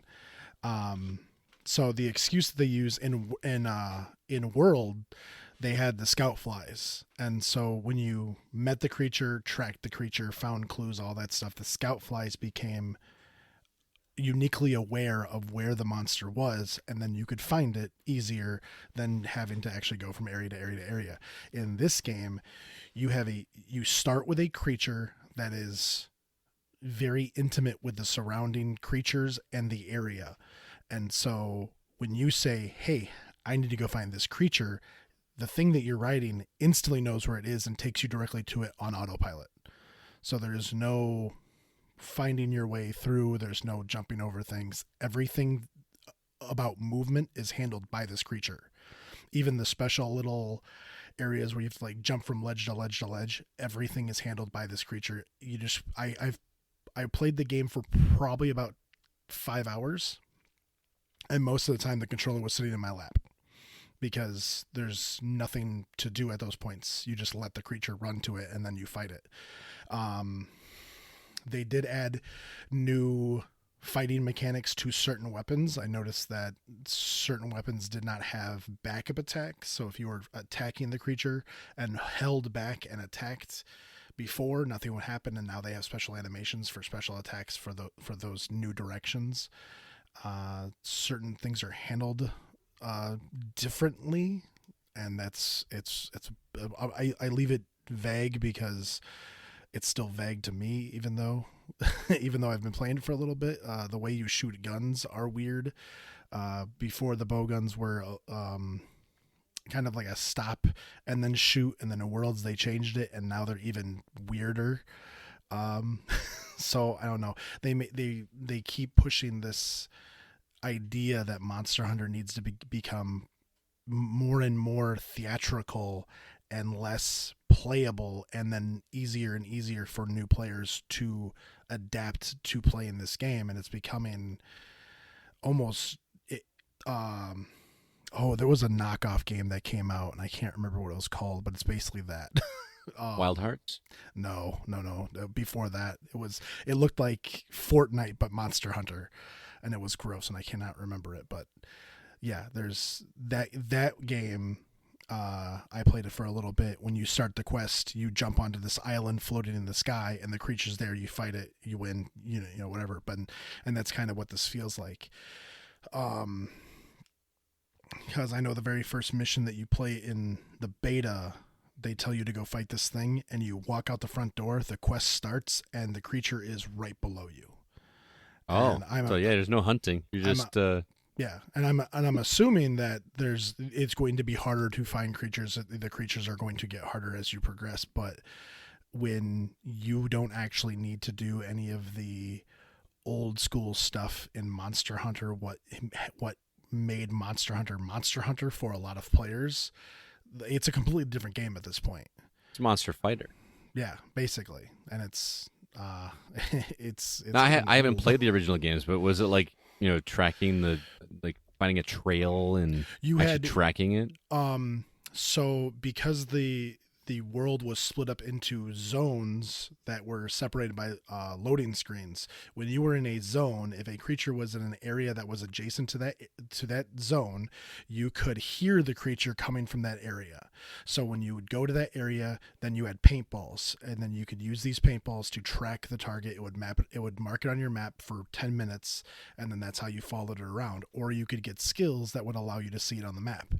And then Worlds came out. They took all that stuff out of the game. They gave you the scout flies that would instantly know where once you're at end game, knows where every creature is at all times. And it's just, I had talked about how easy that game was, and then Rise made it even worse by giving you the dog, and so your mode of transportation was twice as fast. Every creature you didn't have scout flies in Rise. But all the creatures were still marked, so you could still go to them even faster than before. And now in Wilds, it's even faster. So yeah, they're just taking out this huge chunk of what made the game and maybe the hunts weren't as terrible back then, but you still had to do your due diligence to find it and come prepared to the fight, and backing out of a quest and going and getting correct armaments, weapons, armor, that kind of stuff was something that happened. And in Worlds, you didn't have to do that because you could just go home, change armor and all that kind of stuff. But now they give you basically the entire base camp, where in previous games where you would back out and go to this encampment to where you could make new weapons, new armors, all that stuff outside of combat. Now, while you are in combat in the game, you can leave combat, go to this town, make a completely new set of gear, and walk back out of the building and continue your fight. So it sounds like they're making this more to draw in new players instead of satisfying the true faithfuls. Is that accurate? Oh yeah. Well, that's good for revenue, I suppose, but or maybe not if the old school players aren't going to dig it as much. But are you going to draw in new players? Do you think to Monster Hunter? World got a lot of new players for them, and that was great in my eyes that a lot of new people were playing Monster Hunter, because that was not a huge fandom when I was growing up. But now that if we make it easier, we'll draw in more people, that it's ruining it in my eyes, because now you're not going for what made the game good, you're making for what makes you money. And you're buying the name, or you're paying for the name instead of the quality of previous game. Yeah. Do you have any, I know you said this is just the beta, do you have any hope for things to change when it actually releases, or you kind of think they're kind of set in their ways at this point? Well, obviously, I'm sure that they'll fix all of the graphical issues and all that nonsense by release, but other than that, I think they're pretty much set in how they want to do things. There's not really anything that they're not gonna make the game harder now to make previous people happy. I just go back and play old Monster Hunter games. So they need to release a game called Monster Hunter OG for you? Well, that was funny enough. That was actually what Generations was supposed to be, because it took all of the old games and made one last game, mashed them together. Worlds, and mashed them together. Yeah, because as you progress through the storyline of Generations, you went from town to town to town that you've played in previous games, and dealt with characters and stuff that were more prominent in those single games than they were now. But that was kind of that was almost like a farewell game, and then they came out with the Worlds, and it's completely different. And Wilds isn't a continuation of Rise or it's more of Worlds 2. It's got its own storyline and everything, but the game plays more like World than it does Rise. Gotcha. Well, I'm sorry you're not getting what you wanted, man, because I know I never what get a what I fan want. you are. I mean, Yeah. It is what it is, but thanks for checking out and reporting on it. I do appreciate it. Before we move on, I got some other reviews to talk about. I sat down with Alyssa, who couldn't be here tonight, but she was able to pre-record with me her review of a game that she's been checking out for us. And also, Joel stopped by to talk about 2 games that he's been playing. We're going to play those for you right now. Well, hello there, Alyssa. How are you doing today? Hi, Scott. I'm okay. How are you? I'm doing all right, man. Ma'am. I called you man. I don't know what's up with that. You were here to talk to us about a game you've been playing called Two Falls. Yes. You're playing this on PC. To my knowledge, it's only available on PC. Is that correct? I believe so, yes. Now, are you playing this on Steam Deck, or are you playing this on an actual PC or laptop? I'm playing it on Steam Deck. All right. Good to know it's compatible there. Mhm. It comes from developer Unreliable Narrators, which is such an interesting Yeah, developer, I love think. that name. The publisher is Indie Asylum, and it was provided to us by the PR firm called Purple is Royal. Again, another kind of clever PR. Anyway, Yeah. watch this trailer. I feel like I haven't seen a trailer for a game in a while where it was clearly trying to send some kind of message. Is that true about this game? Is it trying to say something? I believe so, yes, but the story is unraveling in different directions, so I don't know for certain. I'm not finished with it quite yet, but Okay. the story starts off, you're playing as 2 different characters. One character is a young woman named Jeanne. She was on a ship that was going from France to Canada to relocate to Quebec, but the ship crashes and only she and a dog survive. And then there is Mikan, who is an indigenous young man that lives where they crash, and you see how their lives are starting to intertwine, but they keep missing each other. And it does have themes of faith and tradition, and Mikan is Innu, so it goes along with Innu history as well. I think that's interesting in itself, the setting, because from the trailer it looks like it's very Wild West frontier era, but you're saying this takes place in frontier Quebec. I think we kind of correlate frontier with American West, but yeah, this takes place in Canada, which is kind of cool. The trailer also kind of gives the impression that it's trying to do the empathetic story, like to get you to understand both sides of a situation. You know, like you said, there's the 2 characters, right? Yeah. Is that what's going on here? Like you're like you don't know. I mean, you're clearly playing both characters, so you kind of feel for both of them. Mm-hmm. Do you find yourself leaning one way or the other? Like, is one right? Is one wrong? What's going on here? No, I don't really feel like I'm leaning one way or another. I like both characters, and you can influence the characters' personalities because while this is mostly a walking sim, there are some dialogue choices that will pop up, and whatever you select will make the character lean more towards a certain way, not necessarily negative, but say Jeanne has 2 dialogue choices come up. One will make her more, it'll say dogmatic in her faith, and one will be more liberal in her faith. But you don't know which is which really until you select it, and then the game tells you. So is that most of the gameplay is dialogue choices, or is there any, puzzle solving or combat or anything like that? You're just walking and doing dialogue choices. Occasionally something will be on the screen that you can click on to look at, but it's very much a walking simulator. Gotcha. The other thing I wanted to mention is, while I don't think that every game has to look photorealistic or, AAA quality, something that stood out to me from watching this is that it looks like an indie game. You know what I mean? Oh, for sure, yeah. In terms of graphical quality. Was that a detriment, or is that a detriment to your experience, or does it matter? To me, it doesn't matter. If people are, concerned with graphics, I could see them not wanting to play this, but to me, it doesn't matter as long as the story's good.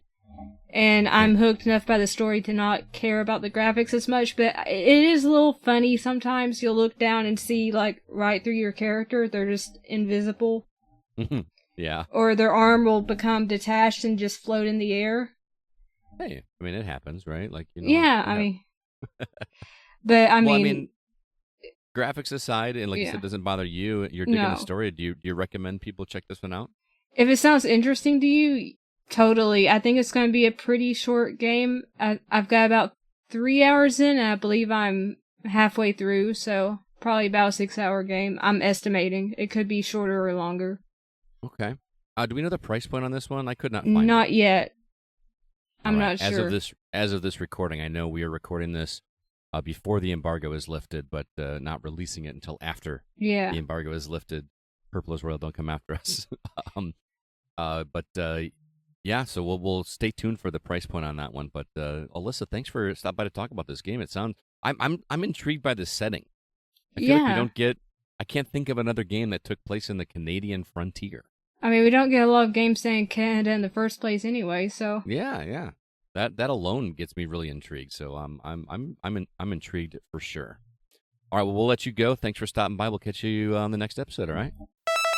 Joel Solinsky, how you doing, man? Good, Scott. How are you doing? I'm doing okay, except you keep trying to make me play Call of Duty, and I don't think I like it nearly as much as you do. I think you'll get to like it, especially if we do private matches. That's fun. You said that last time. But You're not here to talk.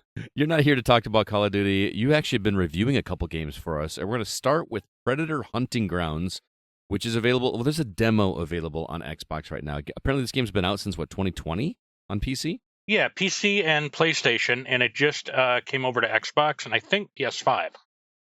Okay, cool. So it's developed by Ilphonic, published by Sony Interactive Entertainment, and the demo was provided to you by Stride PR. It's like I said, it's a free demo right now, but I know very little about this. Is this one of the ones where one person plays the Predator and everybody else plays, like human people or whatever? Yeah. It's an asymmetrical shooter, so it's one versus 4. Uh-huh. There is another game mode which is just 4v4, but really the 1 versus 4 is really where it's at. So Wait, 4v4, is that 4 predators versus 4 humans, or 4 humans versus 4 humans? You can randomly change into a predator, but really the bulk of the game is the 1 versus 4. Okay, now this is a formula that's been pretty popular with other franchises. I think Halloween, or not Halloween, was it Halloween that did it? There is I forget the name of the game, but I believe there was one of the bad guys from Halloween in it. Mm-hmm. And I have played that before, although I greatly enjoyed this one much more. Okay, so the big question I have in a game like this is because I'm so used to like the Gears mentality when it comes to online multiplayer, where everybody is completely a mirror image of the other team. Everybody has the same loadouts, everybody has the same move sets, everything. But in here, you're 1 predator versus 4 humans. How does the balancing work on that? How does it make it so that it's fair? So it's very much like the movies. So it takes an army to take down a predator. Mm-hmm. In this case, it's going to take all 4 of you working together to take down anyone that's even halfway competent playing the predator. Okay, I'm listening. So as the predator, you get all kinds of high-tech gadgets like the heat vision, the cloaking device so that you can turn invisible. You've got your shoulder cannon that you can lock onto people and shoot them. Although, just like in the movie, they can see those 3 red dots projecting from you. Oh, that's cool. Now, when you say invisible, he was kind of invisible in the movie. Like he kind of blended in with the environment, almost like high-tech camouflage. Yes. Do you see that, or is he completely invisible when you're playing the game? Nope. That is exactly what you see. It is that. And if you're not moving, it is very hard to see him. Okay. I'm seriously impressed with how it works. The other thing that's different, when you're playing the Spec Ops, the 4 humans, you're playing in a first-person view. When you're playing the Predator, you're in third-person view. Oh, interesting. Okay. So you can see your camo as well as they can. Interesting. I'm intrigued by this. I'm not usually big into this, but there's something about Predator that just makes a lot of sense for this type of game. So I'm intrigued. Which do you prefer to play as? Do you prefer to play as the Predator or as the humans hunting the Predator? So if I've got friends that are going to play, it's really fun to play as the Spec Ops squad because you can communicate. And communication in a game like this is absolutely key. Occasionally, I'll get into some randoms with other people that will communicate, and it's a good time. Yeah. But if I'm just playing by myself, playing as the Predator is really a lot of fun because you don't have to worry about the communication aspect of it. Plus, it's Gotcha. also fun being able to hunt people as they're running around the map. Yeah, I'm imagining myself playing as the Predator and making it a hide and seek kind of game where I just hang out in a tree or something and wait for people to come find me. If they can't see me and it's impossible to see me when I'm still, Yep. is there any advantage to the other team if I'm standing still, or can I just do that? You can do that. So depending on how you build the Predator, so your cloaking device uses energy, and you have a limited amount of that before it has to recharge. Now, Oh. I started playing around with different perks and different builds on the Predator, and I've actually got one where I can run the cloaking device indefinitely and never run out of energy. So that's kind of fun. Yeah, I'll bet. It seemed kind of broken. Like, are you impossible to kill at that point? Oh, not at all. No. In fact, okay. I've been killed plenty of times. So are you more squishy than or who's more squishy? Oh, the humans by far. Oh, okay. Yeah, by far. Now, if they injure me and I bleed, of course, my blood glows, so they can now track me. Now, the heat vision, when you turn that on as the Predator, what really blew me away when I first started playing this, it is exactly like you experience in the movie. The screens flash through, and it's got kind of that low rumble as it flashes through the different views. Yeah. And the audio changes. And what they're saying, it's amplified, but it sounds really slow and distorted, just like it does in the movies. Oh, it sounds like the people that made this IllFonic really get the Predator, and they love that franchise. Absolutely. It is an incredible experience if you are a fan of the movies, or and it's also got stuff from like the comic books and the novels and stuff in it as well. Mm-hmm. It's fantastically done. Dutch actually makes a reappearance as Tapes, if you remember Dutch from the first movie, played by Arnold Schwarzenegger, who, by the way, does the voices for Dutch in the game. Oh, that's awesome. So yeah, as you level up, you get Tapes, and it kind of fills in the story with there being no real single player mode. That's how you get the story, and you listen to his recordings of what's going on. Awesome. This sounds like a winner. Like I said, I don't play multiplayer a whole lot, as you know. Right. I think the extent of my multiplayer experiences with you lately. But it sounds like you recommend this one. I definitely recommend this one. I mean, I think the price is what, $19.99, I think, for the base game. It is worth every penny. Awesome, man. Thanks for checking that out. Let's move on to the other game you've been playing. It's called KIBORG Arena. You played just the preview for this one, not the full game. But this one is, you're playing on Xbox, but it's also available on PlayStation and PC. Developed by Sobaka Studio. I believe that's a Russian studio, if I'm not mistaken. And it's published by Sony Interactive Entertainment and PlayStation Studios. Also provided to us by Stride PR. So shout out to those guys for another one. I watched the trailer for this one. Joel, I don't know if you've played the Arkham games, but this looks like if Arkham Asylum's combat had a baby with Smash TV. That is a really good way to describe it, actually. Okay. Yeah, you're right on. That's 100% right there. Okay. So explain to everybody what that means. So it's in the game that I'm playing, the demo, you're limited to basically the endless wave mode. And it's basically the level starts, you punch a gong, which signals that you're ready to begin combat, and then enemies start coming at you. But it is set up like a TV show, right? Like you're providing entertainment for something. Yes, basically, and that's exactly how it works. The enemies come in, you beat them up in different ways that you can come up with. There's weapons that you can pick up that drop once in a while. You finish a level and you can get like augmentations and implants and things like that. And you just keep going and collecting your resources until you die. And then you go into like this virtual world where you can spend those resources and unlock different things, like, unlock more health, or unlock the ability to have primary and secondary stats on your gear. Unlock different combos. So it acts more like a rogue, kind of like you're starting over. It's like, yeah, if Arkham Asylum and that were a rogue game, like a roguish game. Exactly. Interesting. The thing that kind of stuck out to me from the trailer is just how viscerally violent this game looks. It's over the top violent. It's so much fun as far as that goes. Yeah, absolutely.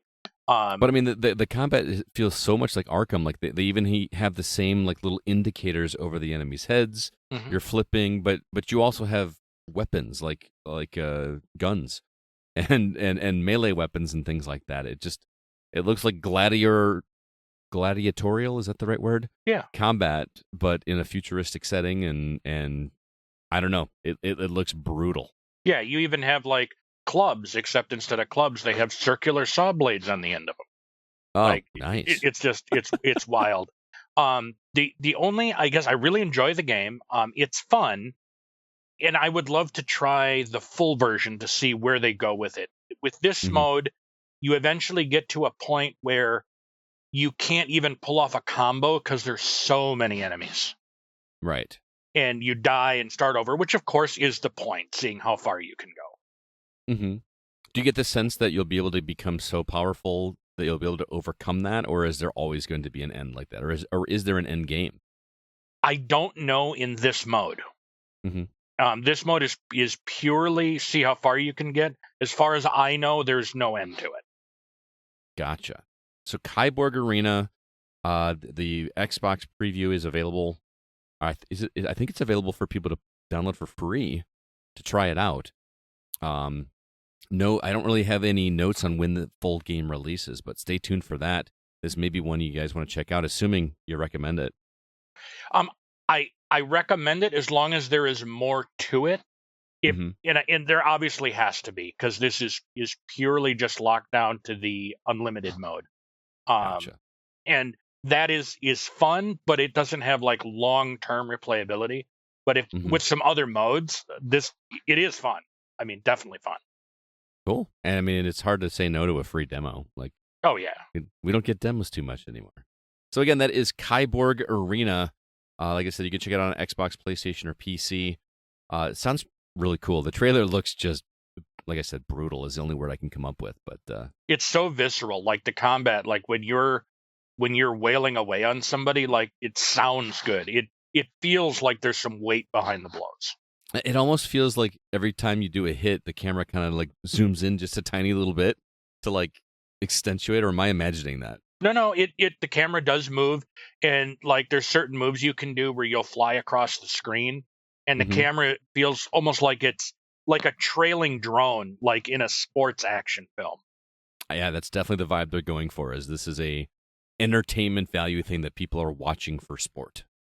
Yeah, and it is it is really, like I said, visceral, and you just feel it when you're in there. It's kind of exciting. Very cool. Well, Joel, thank you so much for checking out those two games. They both sound really awesome. I may have to add them to my list. Thanks so much for stopping by. Absolutely. Thanks for having me. Not a problem, man. We'll catch you next time. All right. See ya. Thanks to both of them for those reviews. Do appreciate it. As a reminder, everybody, Facebook.com/groups/the GoCast is where you can follow our community, or on Discord. The link is in the show notes. We have a new member over there. Goes by the name simply IsLeap. ISLEAP. Welcome to the community. I hope you were enjoying it over there. Do us a favor, drop us a review on Apple Podcasts or wherever you listen to the show. We would appreciate it. And lastly, check out our website, thegamingoutsider.com. There you can find all of our episodes if you choose to listen that way. Or you can find all of our written content. We had quite a week of written reviews. Sean's review of Starship Troopers Extermination, Mark's review of #Drive Rally, Alyssa's review of B Project Ryusei Fantasia, Mark's review of A Quiet Place, The Road Ahead, CJ's review of Avatar The Last Airbender, Quest for Balance, and then this is my week to get caught up. You can read my reviews for a bunch of pinball tables, including Goat Simulator, Princess Bride, and Camp Bloodbrook, as well as the remaster of Arrow the Acrobat, and lastly, Knock on the Coffin Lid. If you like Slay the Spire, you need to play Knock on the Coffin Lid. That game is shockingly good. And also, I don't know if you guys are aware of this, but today marks our 100th review game that we reviewed over here at the Gaming Outsider. That's a pretty big milestone. We don't even usually hit that number every year. and 100 reviews written and on the podcast. It's a pretty cool feeling. So thanks to all of our writers that contributed to making that happen. We're going to go ahead now and jump into our From the Outside In topic.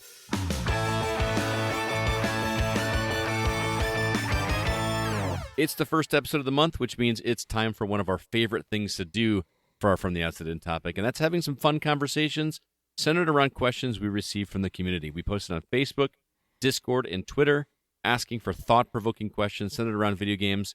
As usual, you guys delivered. Here is what we've got. CB, why don't you kick things off over on Facebook? Oh, well, Sean Coates wants to know, what are some gaming tropes that you find really annoying? As in moments or sequences that bring an otherwise great gaming experience to an axe-grinding halt. For me, it's forced hallucination stages, particularly in first-person shooters. Call of Duty and Far Cry are both guilty of this. Forced hallucination, like where you're... I'm having a Characters on- flashback, or like I'm seeing something that's not there. Gotcha. Okay. I feel like we had a whole episode on this at one point, didn't we? Oh, yeah.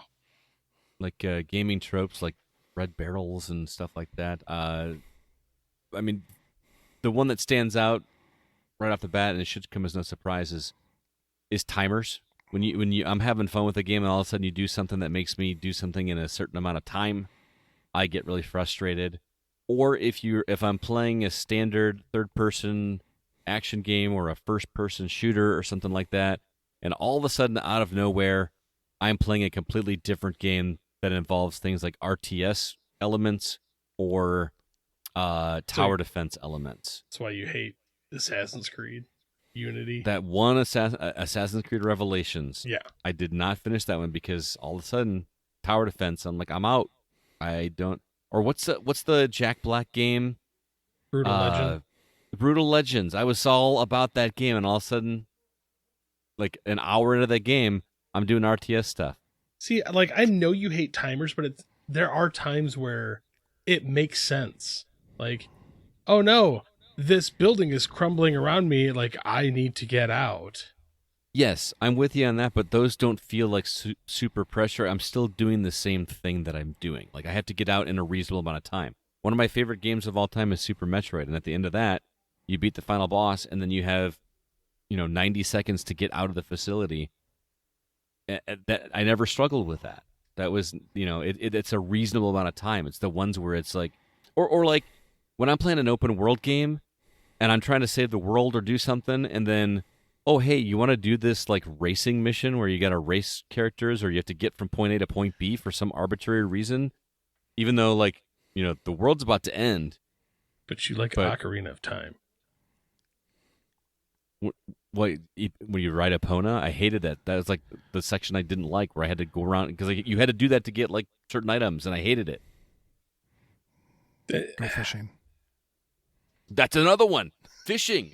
When I'm playing a game and they add fishing to it, I'm out. So Phantom Hourglass. Did Phantom Hourglass? I don't remember. Ocarina of Time. Phantom Hour.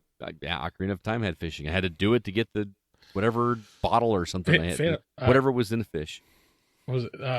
The one Zelda game where he's on a ship. Oh, Wind Waker? No, the DS one. I'm pretty sure it's Phantom Hourglass. I don't remember a ship in Phantom Hourglass. I don't know, he's on a train. Spirit Tracks? No. Is that the one you're thinking of? But like you're on a sailboat and like you can do like the little thing to grab treasure at the bottom. That's Wind Waker. They also did. I'm pretty sure it was in Phantom Hourglass as well. Okay.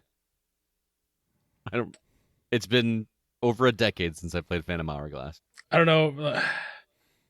I mean, for me, like there's like the obvious ones. Like I hate glowy bits. Like it irritates me so much. I don't hate it as much as no, most glowy people, bits is dumb. Glowy bits is dumb. Shoot the enemy here. Climb here. It definitely makes it feel like an arcade game, doesn't it? Like no, it makes me feel like I'm a like stupid child. Like, well, you couldn't figure this out on your own, so we're gonna make it glow for you. A lot of the newer games have been painting the ledges different colors, so you can find it easier. And before it was just like where am I supposed to go? And you would just have to find the railing. Yeah, like, but I hate glowy bits. Explosive barrels is dumb. You can thank Doom for that, right? Yeah. Or Wolfenstein. Yeah, but at the same time, like, it's gotten to the point that, like, okay, in that game, it was early on. They didn't know what they're doing. But now it's still like, oh, look, I see 5 black barrels and 1 red barrel. It depends on the game. Like in a game like No. Borderlands. No, it's Yeah, it makes obvious. I hate looter shooters. Like that's just become a trope now. What do you mean, like Borderlands? Borderlands, Destiny, like, oh, we're gonna give you the same gun, just a little bit better. I like the progression, although I don't play Destiny. That's not progression. That's not progression. How's that not progression? Give me a different gun. Don't give me the same gun with just Borderlands slight- doesn't give you the same gun. I don't It know if that would feels- be a trope or not, but it sucks. No, like Destiny was real bad about it. Be like, look, you can have the exact same gun, but the stats are just I played the a beta hair of Destiny. better. That's all I ever touched of it. And And that was back. I played it so early. Peter Dinklage was still playing Ghost. yeah. There's wizards on the moon. Are those wizards came from the moon? Is that what it was? Yeah. Escort missions. Oh man, remember GoldenEye?